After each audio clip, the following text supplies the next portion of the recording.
Hello students, how are you all? I hope you all are fine.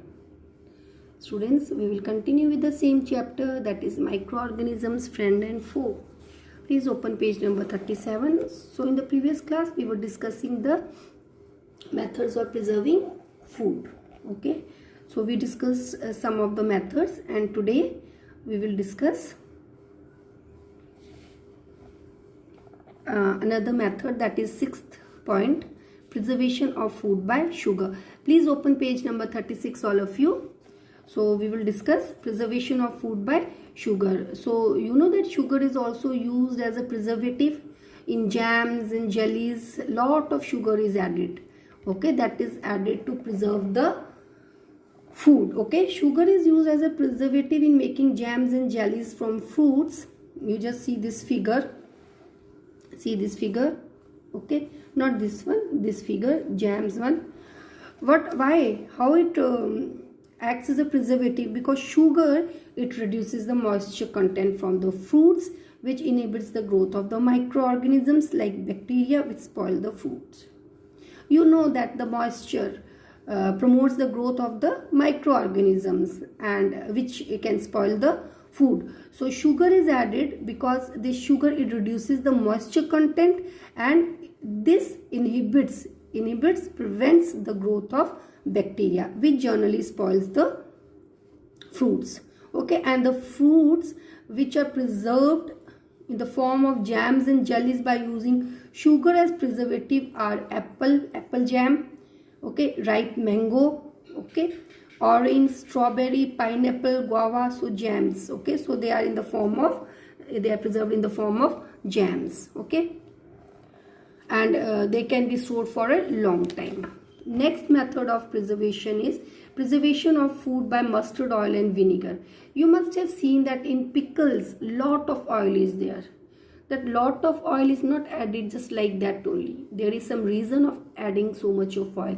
That is added to preserve that pickle, okay, to preserve the pickle of vegetables or fruits.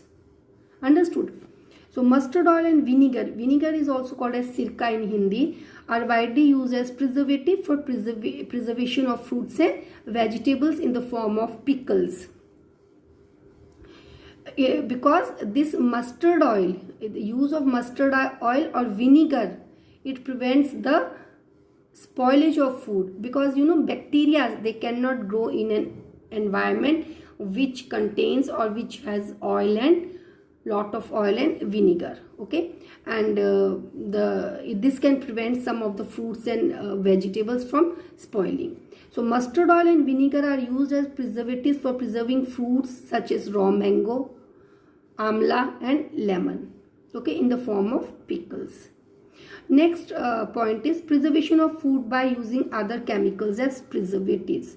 So students, some of the chemicals are also used in preserving the food, and those chemicals are called as preservatives, and those chemicals are sodium metabisulfite, sodium benzoate and citric acid. Please underline.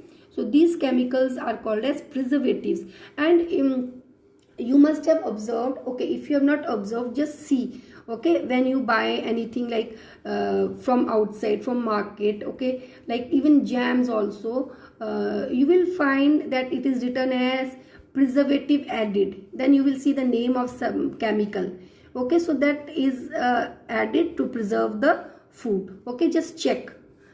Not only in jams, it is written in other things also. Sodium metabisulfite and sodium benzoate are used to preserve foods such as jams, jellies, juices and squashes. So when you buy these things from market, jams, jellies, juices and squashes, just check, okay, what is written. So it must be written there preservative used or preservative added, and this name must be written, okay. Citric acid is used as a preservative in confectionery sweets, okay. These special chemicals kill the food spoiling bacteria, but they do not harm us, okay. So preservation of food by pasteurization. So a French scientist named Louis Pasteur has given an excellent method of preserving food, and this method is called as pasteurization after the name of the scientist who gave this method. Now here this method of pasteurization is generally used to preserve milk in big milk dairies. Now I will tell you what happens here. First of all, the milk is heated to 70 degrees centigrade for 50 to 30 seconds. Just remember, the milk is not boiled. Milk is just heated to 15 to 30 seconds. And this kills the microorganisms. Why milk is heated for 15 to 30 seconds?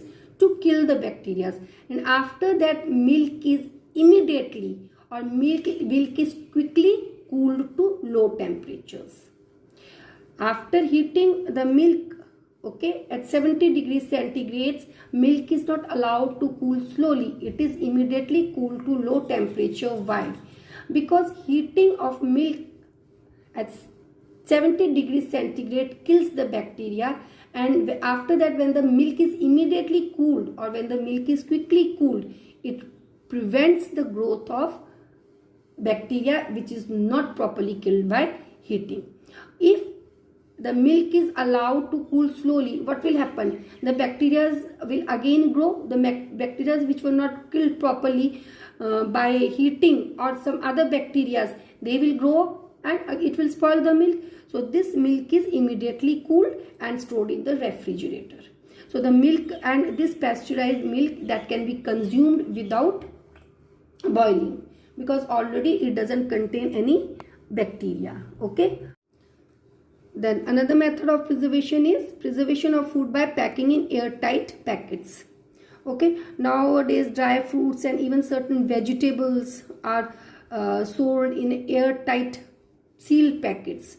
So the airtight packets, because it doesn't contain air, so it doesn't allow the growth of the microorganism, thereby preventing the fruits and vegetables. Okay.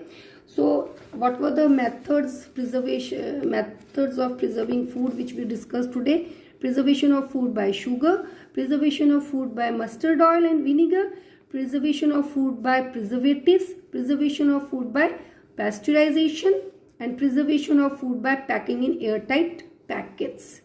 Nitrogen fixation. I have told you before only what is the meaning of nitrogen fixation. Nitrogen fixation means, now in our environment, okay, that air contains 78% of nitrogen. 78% of nitrogen. This is free nitrogen. Okay. Lot of amount of nitrogen is present in the air, but it cannot be consumed in this free form by animals or plants. This nitrogen can be consumed by plants or animals only when it is converted into nitrogen compounds. This is nitrogen, so I can call it as a nitrogen compound. I can call it as a nitrogen compound. I can call it as a nitrogen compound. Why? This is a compound because it has got another element. So this can be used only when it is converted into a nitrogen compounds. Okay, so this conversion of nitrogen, free nitrogen, into nitrogen compounds, that is called as fixation, nitrogen fixation. The process of converting nitrogen gas of atmosphere into compounds of nitrogen, okay, is called nitrogen fixation. So this nitrogen gas, this is called as free nitrogen, and when this nitrogen gas is converted into nitrogen compounds, then these nitrogen compounds are called as, then this nitrogen is called as fixed nitrogen. What it is called? Fixed nitrogen. Okay. What is fixed nitrogen? The nitrogen which is converted into nitrogen compounds. Now how this nitrogen is converted into nitrogen compounds, you know it. It is converted by certain nitrogen fixing bacteria present in the soil, like rhizobium bacteria, which is present in the root nodules of leguminous plants. Second, by blue-green algae, and also by lightning. Now students, this nitrogen fixing bacteria, rhizobium, okay, it lives in the root nodules of leguminous plants. So these are the root nodules, and inside this bacteria, rhizobium bacteria, resides, and it have a symbiotic relationship with this. What is a symbiotic relationship? You must have studied in class 7. Symbiotic relationship is that in which both the living organisms, they are benefited. Okay, so here the rhizobium bacteria, they get shelter from these root nodules, and in turn it converts or it gives nitrogen compounds. Okay, this bacteria, and after the nitrogen free nitrogen, it is converted into a fixed nitrogen. What happens? It goes into the soil and it can be used up by the plants. Now there is another way of converting free nitrogen into fixed nitrogen, that is by the process of lightning. Now students, what happens in the process of lightning? When lightning takes place in the sky during thunderstorm, so when lightning takes place, a high temperature is produced in the atmosphere. Okay, high temperature is produced in the atmosphere, and you know that in atmosphere nitrogen gas is also there and oxygen gas is also there. So what happens when high temperature is produced in the atmosphere? This high temperature combines this nitrogen gas and this oxygen gas, and compound of nitrogen or a fixed nitrogen is formed. Okay, fixed nitrogen is formed, that can be nitrite or nitrate. Okay, here it is written nitrate. It can be nitrite also.